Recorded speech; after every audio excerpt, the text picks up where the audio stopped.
everyone. Good evening, and thank you for taking the time out of your busy lives.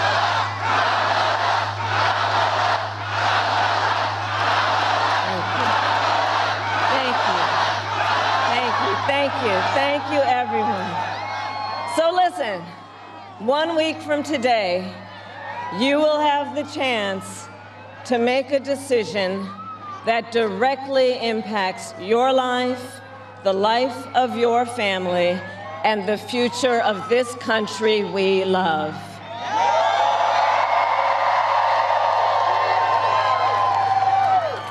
And it will probably be the most important vote you ever cast.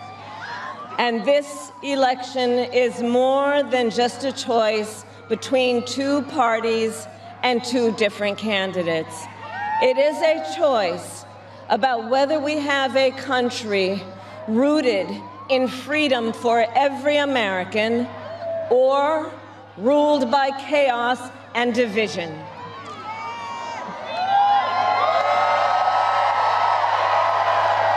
Many of you watching have probably already cast your ballots.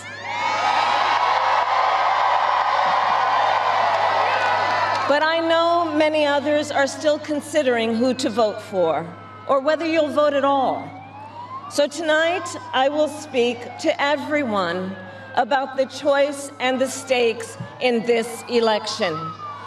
Look, we know who Donald Trump is. He is the person who stood at this very spot nearly 4 years ago and sent an armed mob to the United States Capitol to overturn the will of the people in a free and fair election. An election that he knew he lost. Americans died as a result of that attack. 140 law enforcement officers were injured because of that attack. And while Donald Trump sat in the White House watching as the violence unfolded on television, he was told by his staff that the mob wanted to kill his own vice president. And Donald Trump responded with 2 words: "So what?" America, that's who Donald Trump is. And that's who is asking you to give him another 4 years in the Oval Office. Not to focus on your problems, but to focus on his. And Donald Trump has told us his priorities for a second term. He has an enemies list of people he intends to prosecute. He says that one of his highest priorities is to set free the violent extremists who insulted those law enforcement officers on January 6th. Donald Trump intends to use the United States military against American citizens who simply disagree with him. People he calls, quote, the enemy from within. America, this is not a candidate for president who is thinking about how to make your life better. This is someone who is unstable, obsessed with revenge, consumed with grievance, and out for unchecked power. Donald Trump has spent a decade trying to keep the American people divided and afraid of each other. That is who he is. But America, I am here tonight to say that is not who we are. That is not who we are.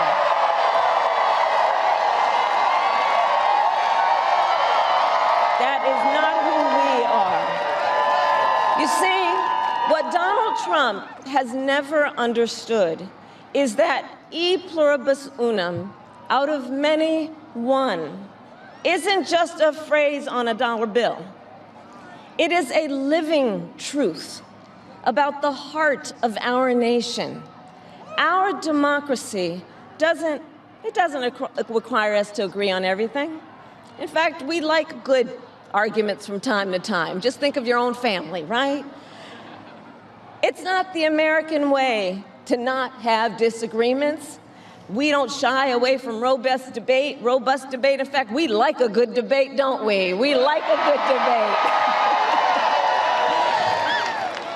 And the fact that someone disagrees with us does not make them the enemy within. That's right. They are family, neighbors, classmates, co-workers. They are fellow Americans. And as Americans, we rise and fall together.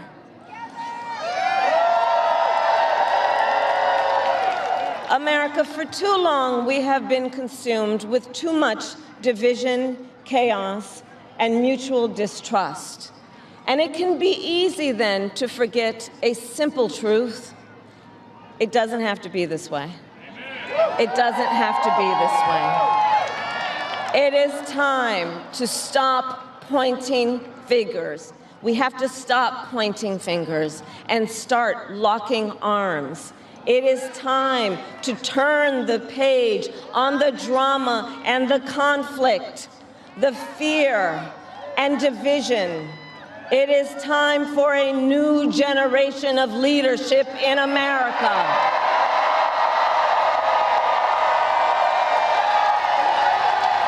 And I am ready to offer that leadership as the next President of the United States of America.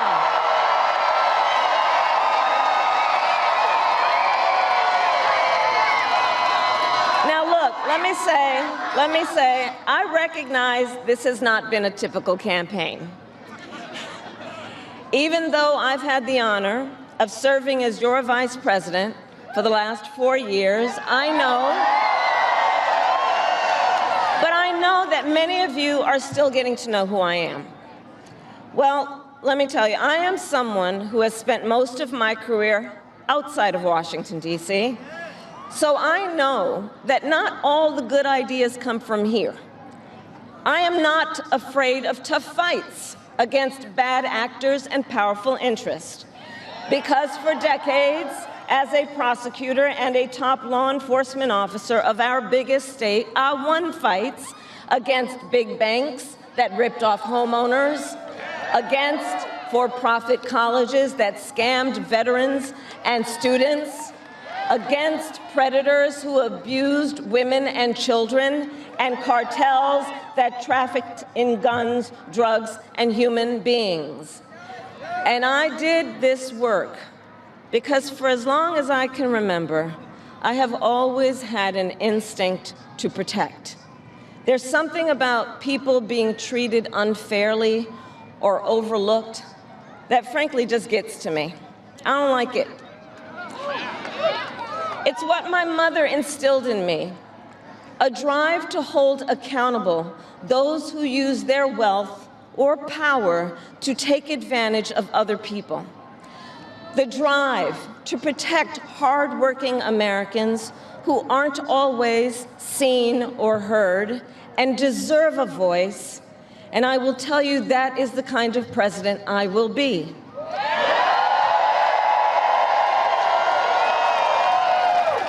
And look, I'll be honest with you, I'm not perfect, I make mistakes, but here's what I promise you. I will always listen to you, even if you don't vote for me. I will always tell you the truth, even if it is difficult to hear. I will work every day to build consensus and reach compromise to get things done. And if you give me the chance to fight on your behalf, there is nothing in the world that will stand in my way.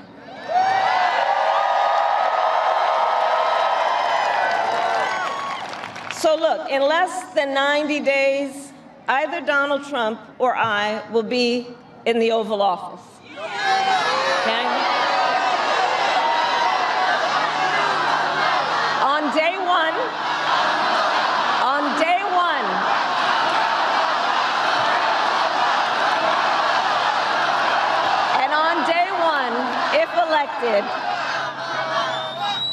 if elected, Donald Trump would walk into that office with an enemies list. When elected, I will walk in with a to-do list full of priorities of what I will get done for the American people. And I will work with everyone, Democrats, Republicans, and independents, to help Americans who are working hard and still struggling to get ahead. I have been honored to serve as Joe Biden's vice president. But I will bring my own experiences and ideas to the Oval Office. My presidency will be different because the challenges we face are different. Our top priority as a nation 4 years ago was to end the pandemic and rescue the economy. Now, our biggest challenge is to lower costs that were rising even before the pandemic and that are still too high. I get it. I still remember our mother sitting at that yellow Formica table, late at night, cup of tea in hand, a pile of bills in front of her, trying to make it all work. And I've heard from so many of you who are facing even greater financial pressures. Donald Trump's answer to you is the same as it was the last time. Another $1 trillion in tax cuts for billionaires and big corporations.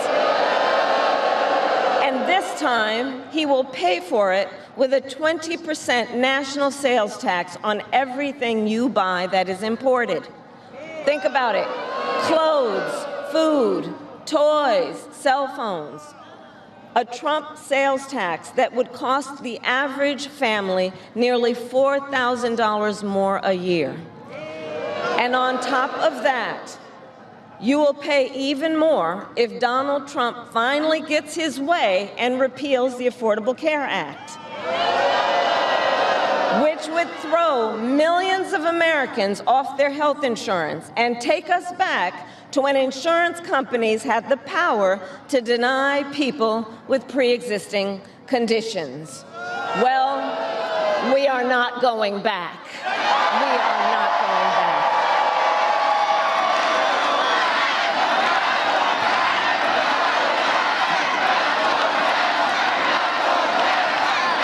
We are not going back because we also know Donald Trump would deliver tax cuts to his billionaire donors. I will deliver tax cuts to working people and the middle class. I will make sure you have a chance not just to get by, but to get ahead. Because I believe in honoring the dignity of work. I will enact the first ever federal ban on price gouging on groceries, cap the price of insulin, and limit out-of-pocket prescription costs for all Americans. I will fight to make sure that hardworking Americans can actually afford a place to live. I'll never forget how our mother saved up and how excited she was when she could finally afford to buy our first home. I remember how excited she was. And I know that owning a home is not only a measure of financial security, it's about the pride of your hard work. And as president, I will fight to help first-time home buyers with your down payment, take on the companies that are jacking up rents, and build millions of new homes. For years, we have heard excuses about why America can't build enough housing. Enough with the excuses. I'm going to cut the red tape and work with the private sector and local governments to speed up building and get it done. And the cost of housing isn't the only financial pressure on middle-class families. I have met so many young people who have a natural desire to parent their children well, but not always the resources to do it. So I'll fight for a child tax credit to save them some money, which will also lift American children out of poverty. I'll work to lower the cost of childcare, which is out of reach for too many working families today, and for too many people in the sandwich generation who are raising young children and taking care of a parent. Juggling all of it is extremely difficult. You know, I took care of my mother when she got sick, cooking food that she had a taste for, finding clothes that would not irritate her skin, and understand, as I do, that caregiving is about dignity. It is about dignity. And currently, if you need home care and you don't have some money to hire someone, you and your family need to deplete your savings to qualify for help. That's just not right. So we're going to change the approach and allow Medicare to cover the cost of home care so seniors can get the help and care they need in their own homes. Now, Donald Trump has a different approach. He tried to cut Medicare and Social Security every year he was president. Look, I believe that when people have worked hard their entire life, they deserve to retire with the benefits they have earned. And look, on another subject, politicians have got to stop treating immigration as an issue to scare up votes in an election, and instead treat it as the serious challenge that it is, that we must finally come together to solve. I will work with Democrats and Republicans to sign into law the border security bill that Donald Trump killed. When I was Attorney General of a border state, I saw the chaos and violence caused by transnational criminal organizations that I took on. And when I am president, we will quickly remove those who arrive here unlawfully, prosecute the cartels, and give Border Patrol the support they so desperately need. At the same time, we must acknowledge we are a nation of immigrants. And I will work with Congress to pass immigration reform, including an earned path to citizenship for hardworking immigrants like farm workers and our dreamers. As Commander-in-Chief, I will make sure America has the strongest, most lethal fighting force in the world. Donald Trump, on the other hand, has shown his contempt for our nation's heroes, calls them suckers and losers, called a 4-star Marine general a, quote, lowlife. I will always honor, never denigrate, the service and sacrifice of our troops and their families, and fulfill our sacred obligation to care for them. I will strengthen, not surrender, America's global leadership. And I will stand with our friends, because I know that our alliances keep American people safe and make America stronger and more secure. Look, world leaders think that Donald Trump is an easy mark, easy to manipulate with flattery or favor. And you can believe that autocrats like Putin and Kim Jong-un are rooting for him in this election. I will always uphold our security, advance our national interest, and ensure that the United States of America remains, as we must forever be, a champion of liberty around the world.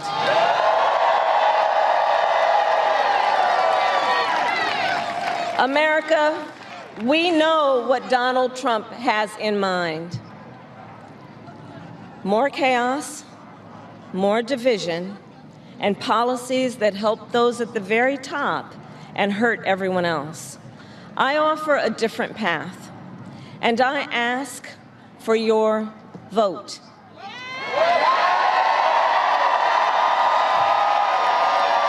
And here is my pledge to you. I pledge to seek common ground and common sense solutions to make your life better. I am not looking to score political points. I am looking to make progress. I pledge to listen to experts, to those who will be impacted by the decisions I make, and to people who disagree with me. Unlike Donald Trump, I don't believe people who disagree with me are the enemy. He wants to put them in jail. I'll give them a seat at the table.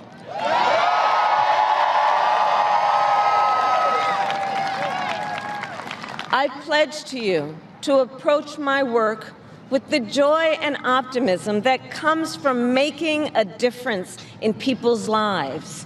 And I pledge to be a president for all Americans. And to always put country above party and self.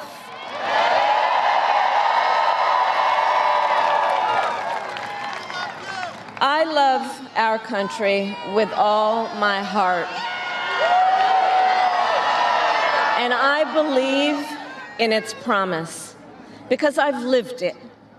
I grew up as a child of the Civil Rights Movement. My parents would take me to marches in a stroller, where crowds of people of all races, faiths, and walks of life came together to fight for the ideals of freedom and opportunity. I've lived the promise of America. I saw how hard our mother worked to give her daughters the same chances this country gave her. Growing up, I was blessed to have family by blood and family by love, who instilled in me the values of community, compassion, and faith that have always defined our nation at its best. I've lived the promise of America. I've spent my life fighting for the people who have been hurt and counted out, but never stopped believing that in our country, anything is possible. I've lived the promise of America, and I see the promise of America in all of you. In all of you. I see it. I see it in the young people who are voting for the first time, who are determined to live free from gun violence and to protect our planet and to shape the world they inherit. I see it in the women who refuse to accept a future without reproductive freedom, and the men who support them. I see it in Republicans who have never voted for a Democrat before, but have put the Constitution of the United States over party. I've seen it in Americans different in many respects, but united in our pursuit of freedom, our belief in fairness and decency, and our faith in a better future. America, I know the vast majority of us have so much more in common than what separates us. I know it. And that's why I am in this race, to fight for the people, just like I always have.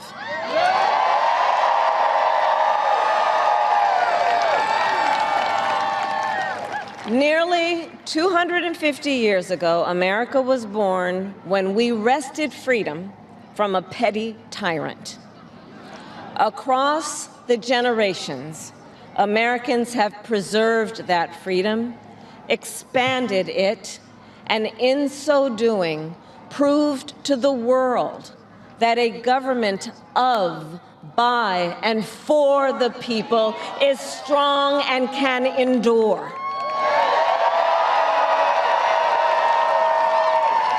And those who came before us, the patriots at Normandy and Selma, Seneca Falls and Stonewall, on farmlands and factory floors, they did not struggle, sacrifice, and lay down their lives only to see us cede our fundamental freedoms.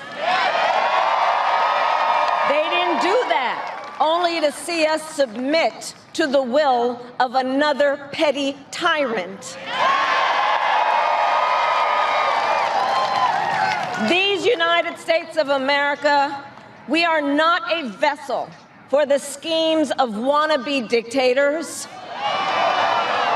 The United States of America is the greatest idea humanity ever devised.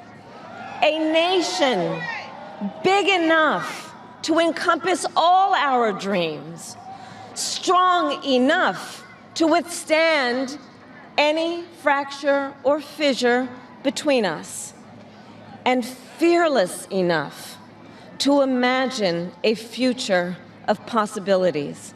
So, America, let us reach for that future. Let us fight for this beautiful country we love.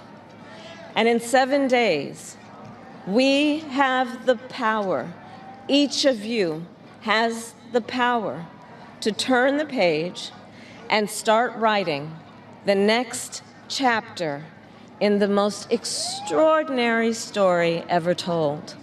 I thank you all. God bless you, and may God bless the United States of America. Thank you.